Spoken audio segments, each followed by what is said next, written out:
welcome to the Southern View. Our thoughts and focus remain with the families of the victims of the Pahalgam terror attack. Several emotional moments as they bid their final goodbye, even as the top of the political leadership sent out a message of unity and strength. Let's take you through the headlines we're tracking this hour. The government holds an all-party meeting to brief all political forces on the terror attack. Home Minister Shah briefs opposition and NDA parties of the attack. Strong voices emerge for political unity.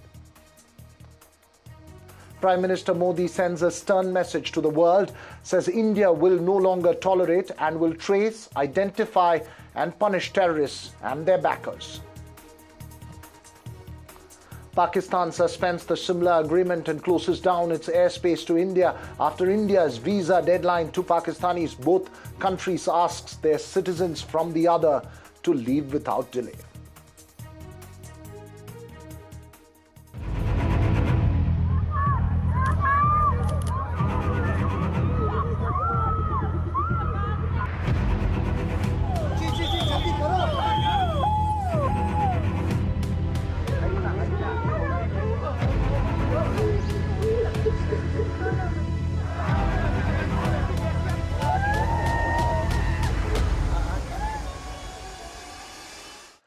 Difficult and emotional moments amidst a strong message from the top political leadership.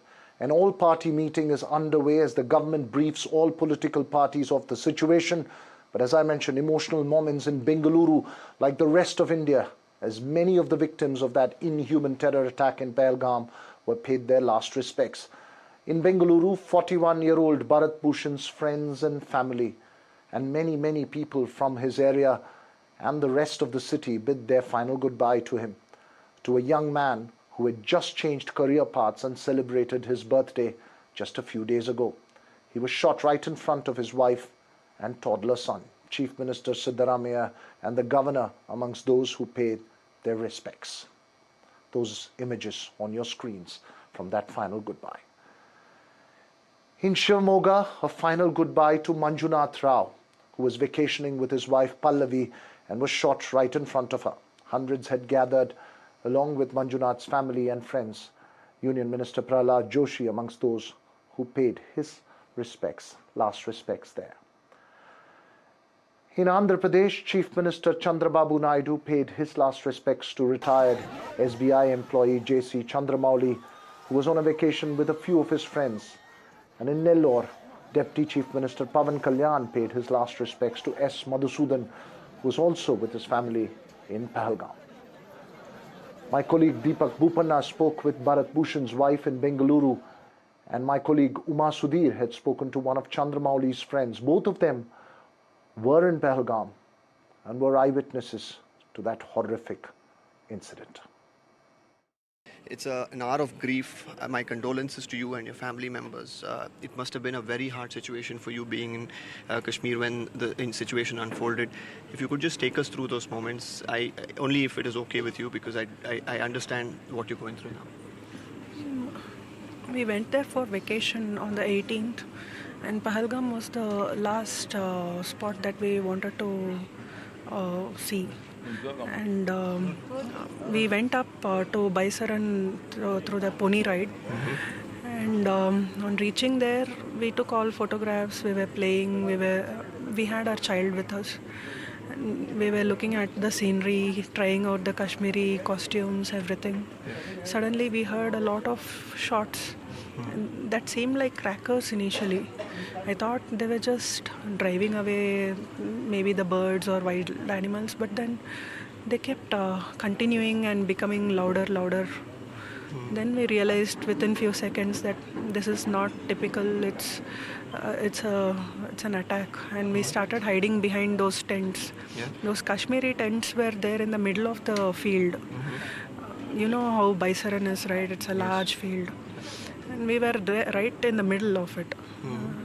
Anywhere we tried to run, it's quite a far distance to the perimeter. So we hid behind the tent, and I saw a few terrorists coming from behind us. One of them, there were few tents like how we were hiding behind. One of them went to a tent probably 100 feet away. he kicked a person and shot him in the head. And he kept doing for two more people like that. I couldn't hear what he was saying.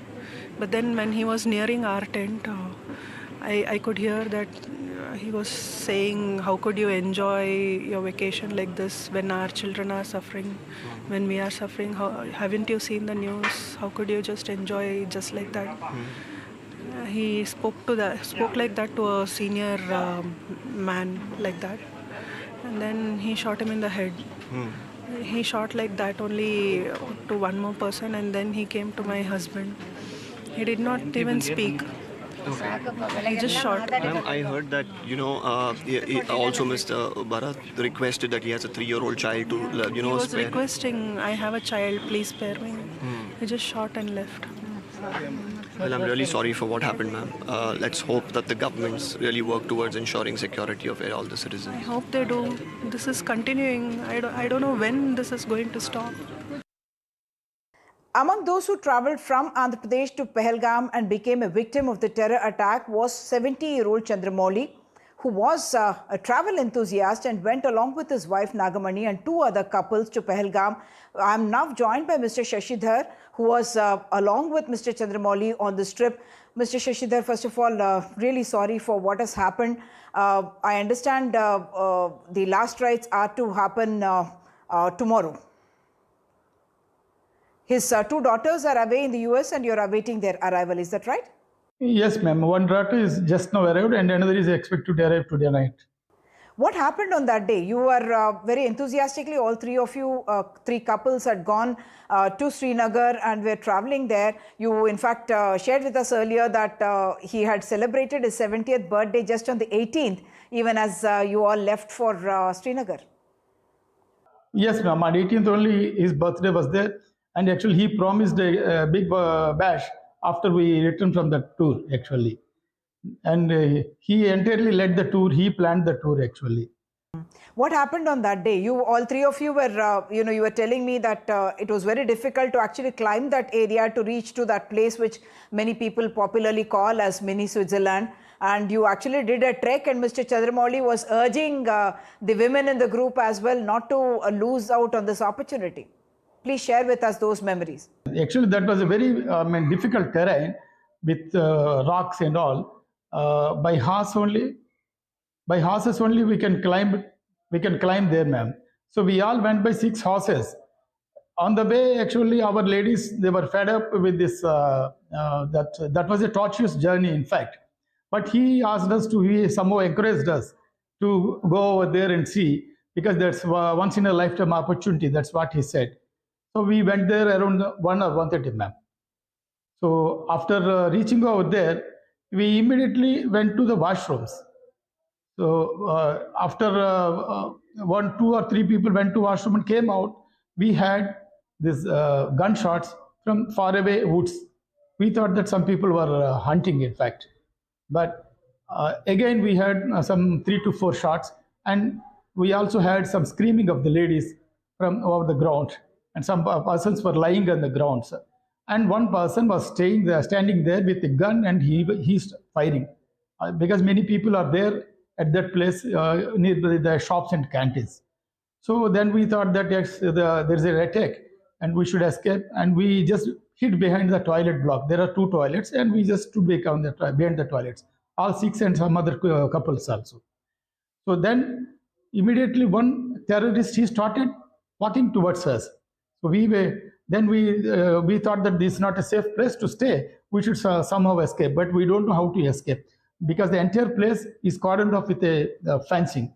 And in the fencing, at some place, there's a gap between the fencing and the ground. So we slid through the fencing one by one and one by one. Lastly, my wife came out, and Mr. Chandramouli, actually, he helped her to come out of that one. Then we just crossed a small stream, and we again climbed up a hill, just few feet, and we all hid behind the trees. But immediately that terrorist followed us, and he came very near to Mr. Chandramouli and our ladies, my wife and Mrs. Sesikumari. So when he came there, he shot some 3 to 4 bullets, in fact. and went towards our ladies where they were staying, and he saw them and he went away. So we thought that as he did not do anything, but we did not know that he shot at Mr. Chandramouli. And when my wife and the other person saw him very closely, at that time Chandramouli was lying down.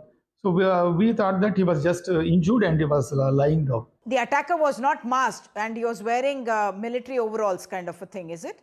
Yes, ma'am. It's not masked. He was wearing a turban and wearing a military camouflage pant and some overcoat like thing, ma'am. It's a olive color, so ma'am. And he was young, just less than 25 years or so. That's what I could see from 100 to 150 feet away from them. I was hiding behind a tree, actually.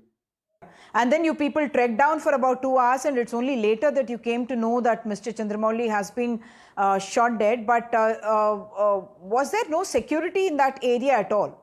No security at all, ma'am. Actually, in the entire Kashmir area, wherever we go, we found security, ma'am.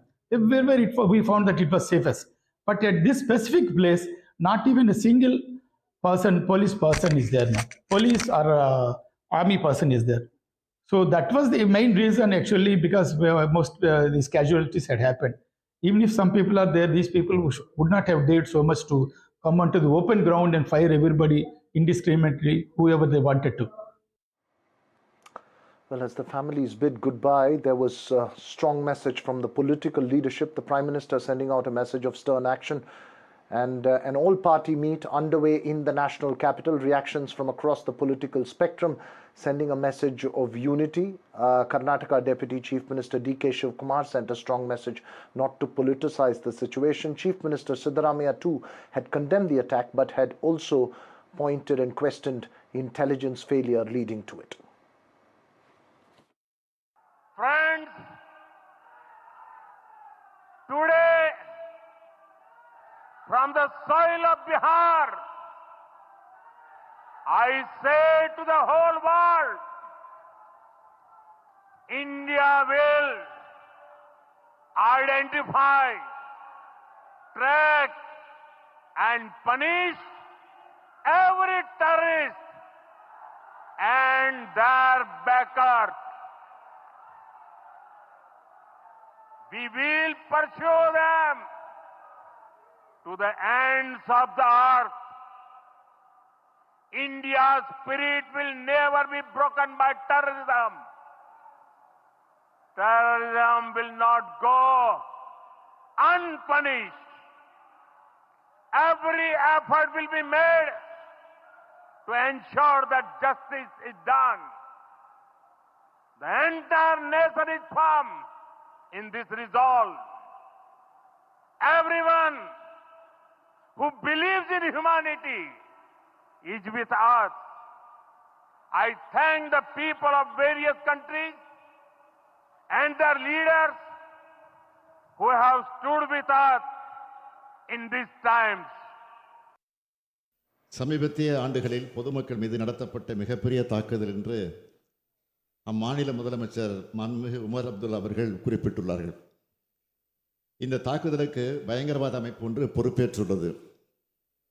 அங்கே எத்தகைய மோசமான, கொடூரமான, பயங்கரமான சூழல் நிலவுகிறது என்பதற்கு இது எடுத்துக்காட்டாக அமைந்திருக்கிறது. பயங்கரவாத, தீவிரவாத அமைப்புகள் எத்தகைய எண்ணம் கொண்டவையாக இருந்தாலும் அவற்றை இரும்பு கரம் கொண்டு ஒடுக்க வேண்டும். We have been supporting the government for such type of incidents. Whatever may be, we stand by the government because country's integrity is very much important. We should maintain peace. All should maintain. No one should politicalize this issue. This is not an issue to politicize. Now we let us stand united and protect the Indians at large. Aishwarya Jain joins me from New Delhi. Now he's been tracking that all-party meet that's going on there. Give us a sense of the reactions from across the political spectrum at that meeting, Aishwarya.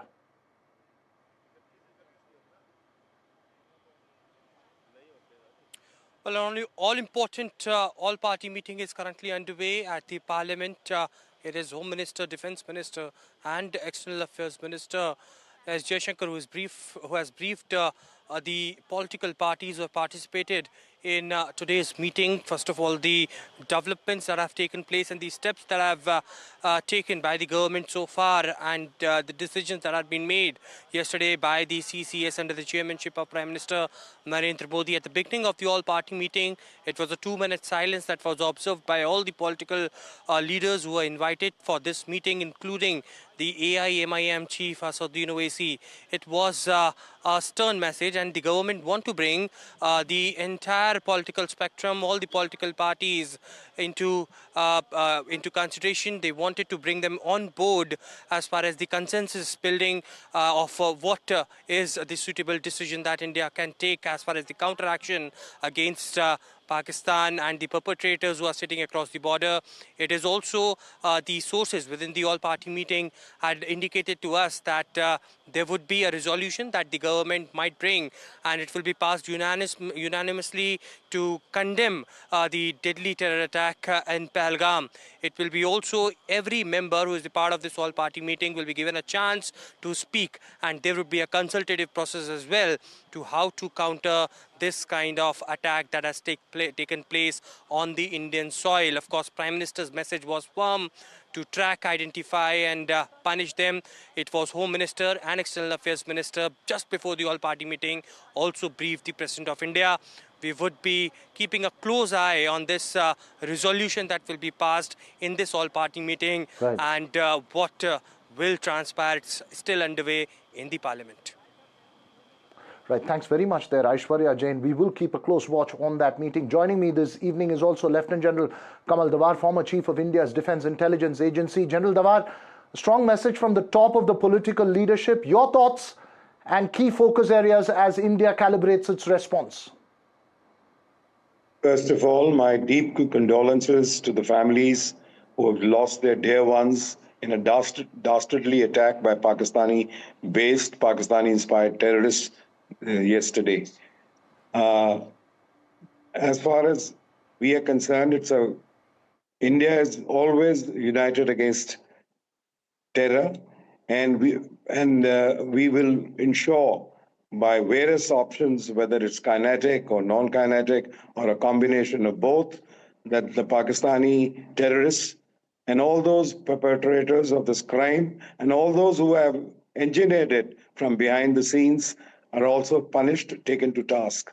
First of all, I would like to say that the all-powerful, formidable for the Pakistanis, General Naseem Munir, their Pakistani army chief, made an unnecessary, uncalled for, very provocative statement the other day, and the next day this terrorist attack takes place. He spoke about Hindus and Muslims and the absurd two-nation theory, which in any case we don't accept as far as India is concerned. Now it's a matter. Now the government, when very rightly so, have taken a few measures. Of course, the Pakistanis have also retaliated by taking a couple of similar measures which the government of India takes. And I think Pakistan is going to be in deep trouble in the coming days, coming weeks. Both, I cannot spell out and what the options are going to be, but there are many options on our table. And I'm sure the government, the Cabinet Committee on Security, and in consultation with the opposition, will be taking some appropriate steps to ensure that the perpetrators of crime, which is the Pakistanis, as the world knows that they are the epicenter, the citadel of terrorism all across the world, and they have to be taken to task. So I'm sure what we should do and what we should not do would be being discussed, contemplated, and I'm sure there would be certain contingency plans already in the files. And let's see what happens in the next few days. But the fact remains that India-Pakistan relations are at a low ebb, all thanks to the Pakistanis. The Pakistanis just don't understand that their very myopic and self-destructive policies towards India are going to cost them more, not us. Right, General Dawar, as you make that point, some sections have also raised questions about intelligence, whether there was a forewarning. What would be your assessment of those? Right. First of all, I'm Kamal Dawar, not the way you're pronouncing, but not to worry. As far as there has been an intelligence failure, there is no denying the fact. And I want to tell you that, security is a 24/7 affair. You have to have boots on the ground. You may induct a few, modern technologies and all that, but the fact remains in counter-terrorist operations, in vigilance, you may have some tech advanced machinery and gadgets and all that, but the fact is that you have to have boots on the ground to do patrolling. And wherever, and it is not only the army units or formation headquarters or some VIP residences which have to be looked after. Anywhere where there is a gathering of people, even if it's, tourists or a huge hotel or some other place of fun and frolic, there must be some police cover. There must be some security cover. And your grassroots intelligence has to be absolutely of a very high order. Otherwise, you'll always get surprised. And why will you get surprised? Because you see, the terrorist has initiative in his own hands. He's just moving around left, right, and center. And wherever he sees there is some gap in your surveillance or a lack of security cover, he can strike. Now, this is the advantage which a terrorist always has. So, to ensure that we don't let the terrorists have their say or do what we want them not to do, we have to ensure boots on the ground, a lot of security cover, vigilance, and of course, also aided by high technology gadgetry. So there has been an intelligence failure, there's no doubt in it, and somebody must answer for it. People who were on the ground there, whichever security force has been assigned that particular area, I'm afraid they have to answer for this lapse of security cover, which has resulted in one of the worst terrorist strikes in the last many years. 26 people dying for no rhyme or reason, I'm afraid is not a healthy sign at all as far as our security apparatus is concerned, and we must answer for it, whoever was responsible. Right. Thanks very much, General Dawar. I hope I got the name right this time. Thanks very much for those points that you've made. Obviously, we'll keep in mind those important inputs from you. But also with me this evening are two prominent Bengalurians, Priya Chetty Rajagopal and Dr. Mirza Alamdar. Dr. Mirza, first to you, your thoughts as we go through this very difficult moment. Today we grieve. We grieve for Mr. Bhushan and Mr. Manjunath Rao, who returned to Karnataka not as tourists but as martyrs. And we grieve all the martyrs of the Pahalgam attack. This ideology, this extremist ideology has not been since today. It has been there since the land of Karbala. And even Muslims alike have been martyred all around the world by this same ideology. To the families, we give our deepest condolences. Karnataka mourns with you, India mourns with you, and we want decisive action. The time for talks and everything is over. We want decisive action. Citizens want action on the ground. Right. Important point that you make there. Priya Chetty Rajagopal, as you see all this, there is also the question of Kashmir being that vacation dream that seems to have taken a big hit and an emotional hit as well, and that as we mourn and we go through this painful moment. Your thoughts? My condolences first to the 26 people who died and the many who were injured, and particularly for those from our state of Karnataka, Mr. Manjunath, Mr. Bharat Bhushan, and Mr. Madhusudan, who leave very, I'm sure, sorrowful families. I think in some ways we were lulled into a sense of security. Kashmir has been sort of quietly, I'm not going to get into the politics of it. I'm just saying in terms of a place to visit, a place to go to, once again feeling a sense of connectedness to, this wonderful, beautiful, absolutely breathtaking state that is part of India. We have all started connecting again. So I think maybe that sense of comfort that, everything is back to usual has been shocked into complete and utter despair and shock. And that's something that I'm feeling. There are I can hear the rhetoric. I can completely understand the Prime Minister's response to this. I can also relate to the fact that he's away in Saudi, came back for this. You have the Vice President of the US visiting. So there's a context and an ecosystem in which this is happening. But look at the fact that a bunch of tourists who are just having a great time, sitting in sitting to maybe grab a meal. Somebody went to go and get bread for his son. I mean, you're talking about the most banal of happy tourist memories. And suddenly these uniformed people come in and they shoot at such a random manner, including the fact that you're having fun where we are dying. I don't know what the politics of that is, but I think it's completely, it's just so unnecessary, and it's such a derailment to all the good things that have been happening so far. Deaths are much more than that. I mean, this is what I would not agree about being martyred, because they did not sign up to be martyrs. They had just gone for a holiday, and this is just the most incredibly tragic thing that could have happened. Having said that, look Absolutely at the incredible. Yeah, look at the background right now. No, absolutely. Kashmir is moving forward. No, go on, Priya, go on. You have a socio-economic sense of progress, right?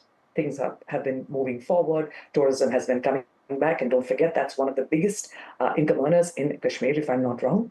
And the people of Kashmir rallied around the tourists, did everything they could to support them. This derangement from the focus is going to cause a problem. And my worry also is, I mean, as a person who would have probably lost a loved one or whatever, and I have a special connection. I come from an army background, and I also understand, some of the mechanics of these things, how it can go wrong. Right. We have lulled into insecurity. We've been underrepresented as far as our intelligence and perhaps our feet on ground is concerned. But the reaction to rush into revenge and to punish is a worry for me, because right now this is Absolutely. Absolutely, I'm sure it's a worry for many as well. And as we mourn those who lost their lives there, we're also keeping a focus on the several other developments that there. But thanks very much, Priya, as well as Dr. Mirza Alamdar, for joining us here on the Southern View this evening. That's all we have time for on the show this evening. News and updates will continue right here on NDTV. Thanks for watching.